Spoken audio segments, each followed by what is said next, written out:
Sejumlah informasi dari berbagai daerah di Provinsi Banten kami sajikan dalam Berita Banten yang dipersembahkan oleh PRSSNI Banten dan disiarkan serentak oleh seluruh radio anggota di 8 kabupaten kota di Provinsi Banten.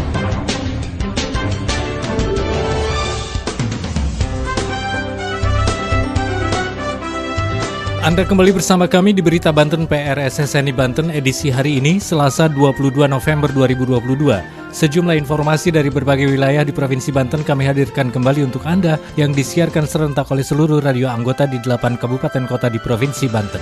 Dan inilah sejumlah informasi utamanya. Dana untuk perbaikan jalan lingkar selatan kota Cilegon belum terkumpul. Warga kurang mampu di Pandeglang akan menerima bantuan set-top box atau STB dari pemerintah pusat. PJ Gubernur Banten melakukan penanganan stunting dan penyaluran bantuan sosial di Pulau Tunda dan Pulau Ampel. Bersama saya Aldi Akbar, inilah Berita Banten selengkapnya.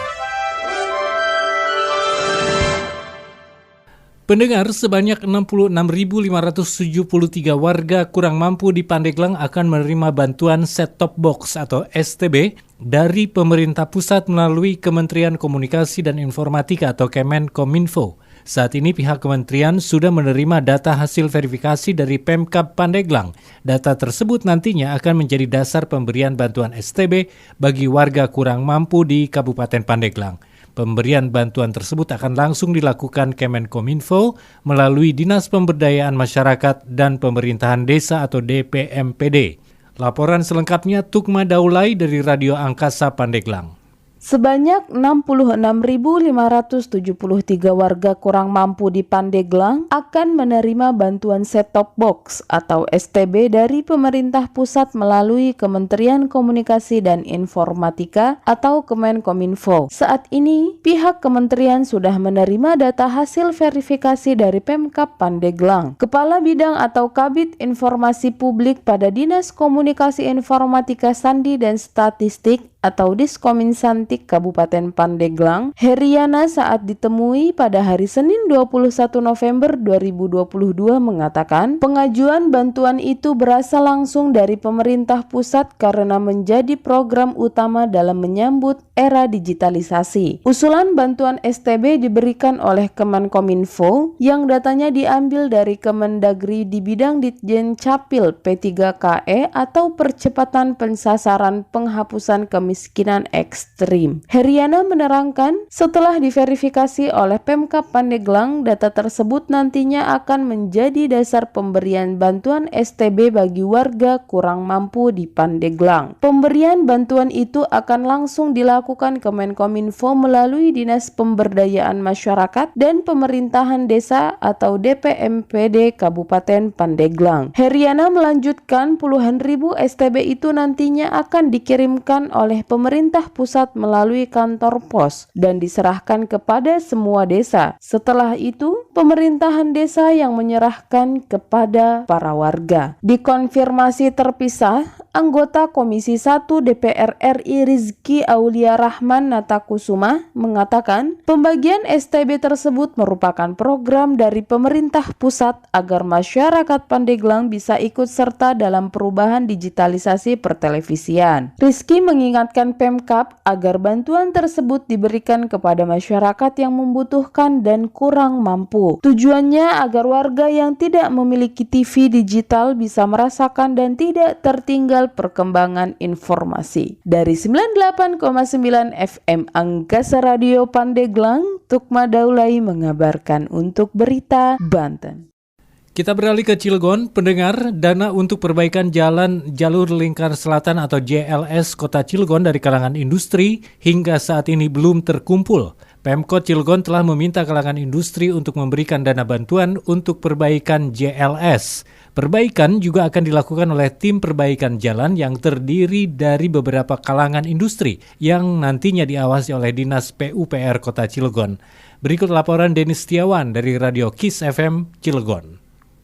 Dana untuk perbaikan jalan lingkar selatan JLS Cilegon dari industri hingga kini belum terkumpul. Tim perbaikan JLS Cilegon dari industri saat ini belum menentukan besaran bantuan yang dibebankan kepada masing-masing industri. Sedianya, pemerintah kota Cilegon dalam memperbaiki JLS Cilegon akan menggunakan dana bantuan yang dihimpun oleh industri yang ada di kota Cilegon. Perbaikan juga sepenuhnya dilakukan oleh tim perbaikan JLS Cilegon yang terdiri dari beberapa perwakilan industri dengan pengawasan Dinas Pekerjaan Umum dan Perumahan Rakyat atau DPUPR Kota Cilegon. Ketua tim perbaikan JLS Cilegon, Malim Handir Joni, mengaku belum mematok nilai bantuan yang akan dibebankan ke tiap-tiap industri. Dikatakan Joni, secara faktor psikologinya yang membuat saya belum menentukan target kepada industri, karena anggarannya juga cukup besar. Joni juga mengatakan pihaknya akan melakukan plotting angka ke masing-masing industri, kemudian nanti industri memberikan respon. Joni mengaku industri tidak keberatan meski sering diminta bantuan untuk pembangunan maupun program Corporate Social Responsibility. Joni menarget pada pekan ini pihaknya akan melakukan plotting anggaran kepada masing-masing industri. Ia juga menegaskan jika tim perbaikan JLS Cilegon tidak akan diintervensi untuk menunjukkan penyedia atau pelaksana kegiatan perbaikan JLS Cilegon. Salah satu pengguna jalan, Nikmatullah, berharap JLS agar segera diperbaiki. Nikmatullah yang masih berkuliah ini khawatir jika dibiarkan kondisi JLS akan semakin rusak. Diketahui, Pemkot Cilegon telah membentuk Forum Industri Perbaikan JLS Cilegon pada 29 Agustus 2022 lalu. Perbaikan JLS Cilegon dibebankan kepada industri yang ada di kota Cilegon lantaran kebutuhan anggaran mencapai 9 miliar rupiah. Perbaikan JLS Cilegon yang dibebankan kepada industri berada di kilometer 0 hingga kilometer 3 dan 2 jembatan. Demikian Denny menggambarkan untuk Berita Banten. Berita Banten. Anda masih bersama kami di Berita Banten PRSSNI Banten. Pendengar, pejabat Gubernur Banten Al-Mukhtabar bersama dengan Komandan Korem 064 Maulana Yusuf, Komandan Angkatan Laut Merak, dan sejumlah pejabat lainnya mendatangi Pulau Tunda di Kecamatan Tirtayasa dan Pulau Panjang di Kecamatan Pulau Merak. Kedatangannya untuk melakukan penanganan stunting dan penyerahan bantuan sosial kepada masyarakat di pulau terdepan tersebut. Berikut laporan Faris dari Hot Radio Serang. Pejabat Gubernur Banten Al-Mukhtabar melakukan penanganan stunting dan penyaluran bantuan sosial di Pulau Tunda, Kecamatan Tirtayasa, dan Pulau Panjang, Kecamatan Pulau Ampel, Kabupaten Serang 19 November kemarin. Pemilihan pulau terdepan Provinsi Banten itu sekaligus untuk mengantisipasi gangguan pasokan kebutuhan pokok akibat gelombang laut.